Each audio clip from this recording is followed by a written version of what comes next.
দুধ জাল করে ঘন করতে হবে না। পাতলা দুধ দিয়ে পারফেক্ট পুডিং কিভাবে বানাবেন চলুন দেখে নেওয়া যাক। তো যে বাটিতে পুডিংটা বসাবো সেই বাটিতে আমি 2 টেবিল চামচ চিনি গলিয়ে ক্যারামেল করে নিলাম। এবার 4 পিস পাউরুটি নিয়েছি। এবার সাইডগুলোকে কেটে নেব।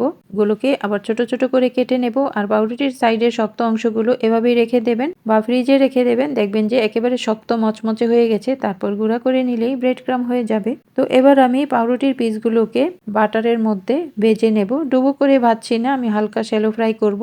তো যতটুকু বাটার লাগে ততটুকু দিয়ে এগুলোকে কালার চেঞ্জ হওয়ার আগ পর্যন্ত ভেজে নেব উল্টে পাল্টে। তো এভাবে ভেজে নিলে পাউরুটির যে একটা ব্যবসা গন্ধ থাকে সেটা চলে যাবে, একটা বাটারি ফ্লেভার হবে।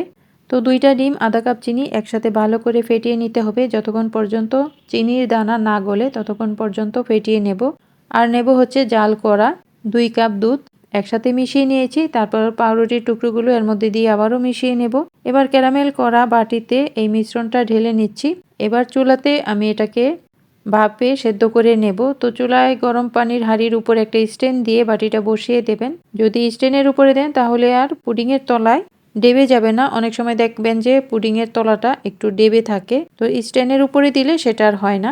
তো পুডিংটা 20 মিনিট ভাপ দেব। 20 মিনিটে পুডিংটা পুরোপুরি সেদ্ধ হয়ে যাবে। তারপর চুলাটা অফ করে দেবেন। পুরোপুরি ঠান্ডা হলে তারপর পুডিংটা বাটি থেকে আলাদা করবেন, তা না হলে অনেক সময় পুডিং ভেঙে যায়।